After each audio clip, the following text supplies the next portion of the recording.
स्वागत है आपका PRS भक्ति पॉइंट में। और आज हम जानेंगे इस वीडियो में नवरात्रि पर क्यों की जाती है कलश स्थापना। जानिए महत्व और स्थापना विधि। क्योंकि आप लोग सबसे ज़्यादा ध्यान देते हैं शुभ मुहूर्त और कलश स्थापना किस समय करनी है, लेकिन आज हम इस वीडियो में बताएंगे कि नवरात्रि पर आखिर कलश स्थापना क्यों की जाती है। तो चलिए वीडियो में आगे बने रहें और प्लीज़ वीडियो को अंत तक ज़रूर देखें। नए हो तो प्लीज़ चैनल को सब्सक्राइब भी कर लें। नव संवत्सर के प्रथम दिन यानी चैत्र शुक्ल प्रतिपदा से नवमी तिथि तक के 9 दिनों में देवी दुर्गा के 9 स्वरूपों की पूजा की जाती है। चैत्र माह के नवरात्रि पर्व को वासंतिक नवरात्रि पर्व कहा जाता है। सनातन धर्म में चैत्र नवरात्रि का विशेष महत्व है। दर्शकों, इस बार चैत्र शुक्ल प्रतिपदा 9 अप्रैल को और रामनवमी 17 अप्रैल को पड़ रही है।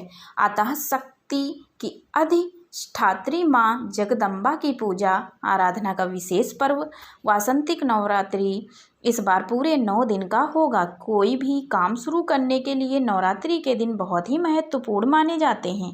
इन 9 दिनों में माता रानी के भक्त व्रत रखते हैं और विधि पूर्वक माता की आराधना करते हैं। 9 दिनों तक चलने वाले नवरात्रि की शुरुआत कलश स्थापना के साथ होती है।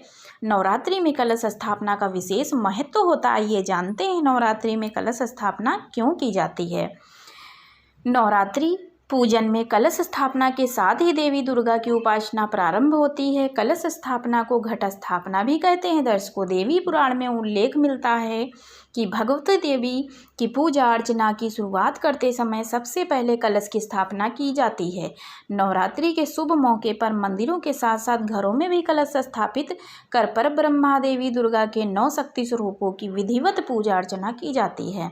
धार्मिक मान्यता के अनुसार कलश को ब्रह्मा, विष्णु, महेश और मातृगण का निवास बताया गया है। लंका विजय के उपरांत भगवान श्री राम के अयोध्या लौटने पर उनके राज्याभिषेक के उपलक्ष्य में जल से भरे कलशों की पंक्तियां रखी गई थीं। रामचरितमानस में कहा गया है कि कंचन कलश विचित्र संवारे और सबहि धारे सजी निज द्वारे।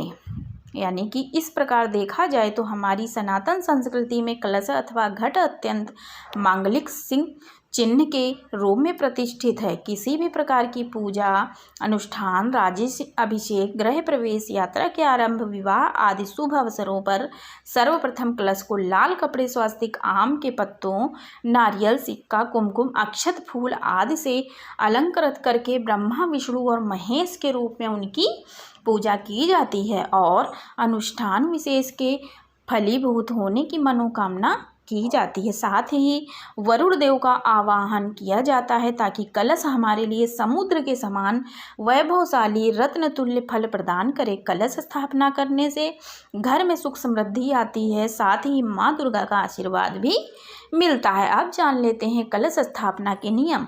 धार्मिक मान्यता के अनुसार चैत्र नवरात्रि के प्रथम दिन साधक सुबह जल्दी उठकर स्नान ध्यान कर लें और मन में शुद्ध भाव से माता का ध्यान करते हुए विधिवत पूजा आरंभ करें। नवरात्रि के 9 दिनों के लिए अखंड ज्योति प्रज्वलित करें और कलश स्थापना के लिए सामग्री तैयार कर लें। कलश स्थापना के लिए एक मिट्टी के पात्र में या किसी शुद्ध थाली में मिट्टी और उसमें जौ के बीज डाल दें। इसके उपरांत मिट्टी के कलश अथवा तांबे के लोटे पर रोली से स्वास्तिक का चिन्ह बनाएं और ऊपरी भाग में मौली बांध लें। इसके बाद लोटे में जल भर लें और उसमें थोड़ा गंगा जल जरूर मिला लें। फिर कलश में दूब, अक्षत, सुपारी और 1.25 रुपया रख दें। ऐसा करने के बाद आम या अशोक की छोटी टहनी कलश में रख दें। इसके बाद एक पानी वाला नारियल लें और उस पर लाल वस्त्र लपेटकर मौली बांध दें।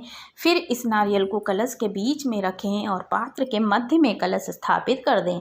ऐसा करने के बाद दुर्गा चालीसा का पाठ करें और माँ दुर्गा की आरती कर अपने परिवार की कुशलता के लिए माँ से प्रार्थना करें।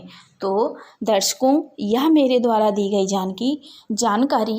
जानकारी दी गई आपको कैसी लगी प्लीज़ कमेंट में ज़रूर बताएं और साथ ही जय माता की और जय माता दी ज़रूर लिखें। मिलते हैं एक नई वीडियो के साथ, तब तक के लिए मेरा जय माता दी।